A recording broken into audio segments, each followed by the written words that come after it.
Bienvenue dans l'Almanach, une série de vidéos dans lesquelles je vous raconte quelques épisodes de l'histoire des technologies et de l'informatique.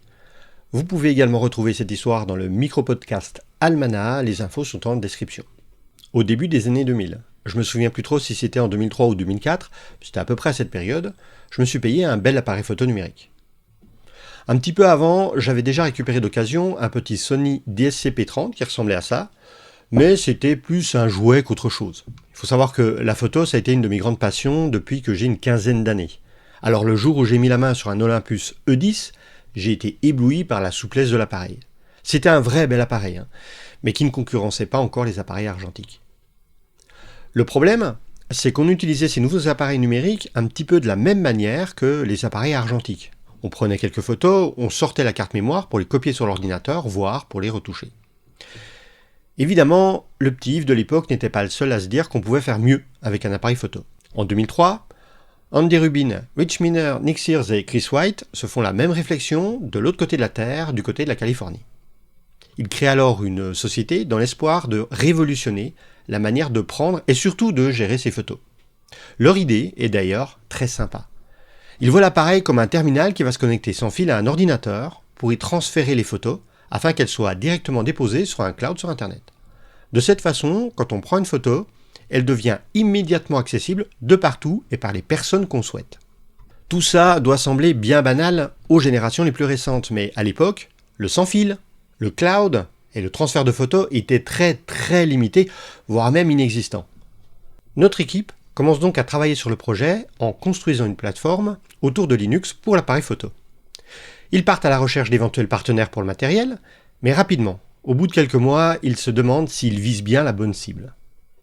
5 mois après la création de leur société, ils décident de pivoter sur un autre projet en recyclant le travail déjà effectué. Bien que les appareils photo semblent une bonne idée, l'explosion de la téléphonie mobile a l'air d'une cible encore plus adaptée pour leur projet.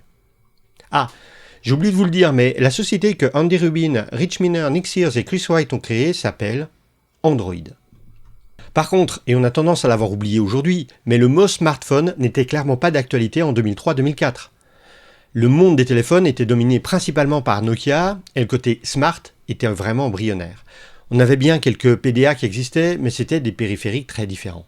En gros, à l'époque, un téléphone servait juste à téléphoner, ou à envoyer des SMS pour ceux qui avaient un forfait adapté. Oui, je me souviens avoir payé plus de 200 € de facture pour les SMS échangés avec ma copine de l'époque.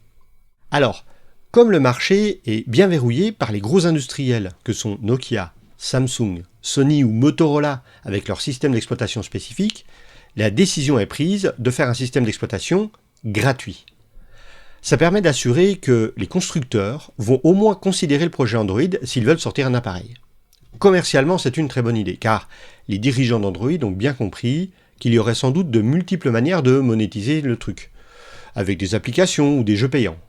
Mais j'ai pas vu de traces d'un store dans les articles que j'ai pu lire. Quand on s'attaque à un gros projet industriel comme celui-ci, on a besoin de partenaires et d'investissements de fonds assez conséquents. Ce qui fait qu'en juillet 2005, les 4 compères vendent Android à la société Google. Andy Rubin est embauché en tant que directeur senior du contenu mobile et numérique du géant de la recherche. Une roadmap est mise en place, et l'objectif est de conquérir 9% des parts de marché de la téléphonie mobile à l'horizon 2010. L'équipe se compose d'un peu moins de 50 personnes, travaille pendant près d'1 an et demi dans le premier étage du bâtiment 44 sur le campus de Google. On arrive au début de l'année 2007 et le projet commence à sérieusement prendre forme. Un partenaire industriel a été trouvé, HTC, et un premier prototype est fonctionnel bien que très limité. C'est le Sooner. Le projet doit voir le jour à la fin de l'année 2007. Alors, ce qui est marrant, c'est que Sooner, le mot anglais, veut dire bientôt. Le Sooner ressemble beaucoup à un BlackBerry, avec un petit écran qui occupe environ 1/3 de la taille de l'appareil et un clavier QWERTY en dessous. L'écran n'est pas tactile et il est difficile de passer des appels avec cette version, mais c'est un prototype. Et le projet sur les rails, tout a l'air de bien s'aligner. Jusqu'au 9 janvier 2007. Ce jour-là, une conférence est donnée pendant le salon Macworld au Moscone Center de San Francisco. Steve Jobs monte sur scène et annonce « De temps en temps, un produit révolutionnaire arrive et change tout ». Il présente son prototype de mélange d'un téléphone, d'un iPod et d'un périphérique de communication Internet. L'iPhone. Un ingénieur de l'équipe Android Chris DeSalvo raconte même qu'à l'époque, la présentation de Steve Jobs l'a complètement bluffé. À la fin de la conférence, il voulait un iPhone. Lui qui pourtant bossait sur le projet Android. D'ailleurs, en tant qu'ingénieur chez Google, il était un peu dégoûté. Tout le boulot qu'ils avaient accompli dans les derniers mois était clairement à refaire. Face à l'iPhone, le Sonor ressemblait à un vieux machin des années 90. Et c'est pas moi qui le dis, c'est lui. Alors, ils vont se mettre au boulot et tout refaire. La présentation d'Android aura lieu en novembre 2007 comme prévu initialement. À cette même époque sort un émulateur de téléphone Android pour permettre aux développeurs de commencer à travailler sur la plateforme pour sortir quelques applications. Mais l'émulateur est toujours basé sur le Sonor et présente un téléphone avec un petit écran et un clavier. Bien qu'un gros boulot ait été fait sur la partie interne du système, le look de l'émulateur fait déjà vieillot. Il faudra attendre encore 2 mois pour qu'une mise à jour de l'émulateur présente un bel écran tactile. Quasiment un an plus tard, le 23 septembre 2008, Google annonce la sortie d'Android 1.0 sur un téléphone fabriqué par le constructeur HTC, le téléphone Dream. L'appareil s'appelle aussi le G1 chez l'opérateur T-Mobile. Il sortira dans d'autres pays du monde, ceux couverts par la 3G le 20 octobre 2008 et sans restriction par rapport au réseau le 24 janvier 2009. Le téléphone possède un grand écran tactile, mais si on le met en position paysage, on peut faire apparaître un clavier qui glisse depuis le dessous de l'écran. Les vestiges du Sonor, qui ne fonctionnait qu'avec un clavier, sont encore bien là. Je n'ai malheureusement pas pu m'acheter un Dream à l'époque, mais j'ai eu son successeur, le HTC Magic, que je possède encore d'ailleurs, et sur lequel le clavier physique avait totalement disparu en ne laissant que quelques boutons en dessous de l'écran tactile. L'histoire est en marche, et en permettant à l'époque l'utilisation d'Android par n'importe quel constructeur matériel, le succès est vraiment au rendez-vous. Avec l'iPhone, les téléphones Android ont littéralement fait disparaître l'ensemble des autres systèmes en se partageant le marché. Exit Symbian de Nokia ou même Windows Mobile de chez Microsoft. La concurrence et la guéguerre entre iPhone et Android a été particulièrement riche pour les utilisateurs. Chaque téléphone apportant des innovations que l'autre se pressera d'implémenter. Ou pas, on te voit un iOS 14 avec enfin des widgets.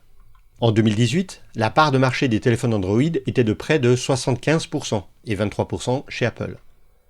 Et finalement, le rêve de prendre des photos qui sont immédiatement accessibles de partout a été réalisé, mais pas tout à fait comme l'idée de départ, les appareils photo basiques ayant été principalement remplacés par la partie caméra des smartphones. Alors j'espère que cet épisode vous a intéressé. Si c'est le cas, vous trouverez d'autres épisodes sur l'histoire de l'informatique et des technologies sur la chaîne. Et si vous souhaitez papoter un peu avec moi, je suis en live sur Twitch 2 fois par semaine, le mercredi et le dimanche soir à 21h. Le lien est dans la description. Vous pouvez également soutenir mon travail en le partageant autour de vous, en faisant un tour sur ma wishlist Amazon, dont le lien est dans la description, ou en faisant un don sur Tipeee, Utip ou Patreon, comme vous le souhaitez. Toutes les infos sont évidemment dans la description. Et moi je vous dis à la prochaine pour une autre histoire. Ciao les geeks!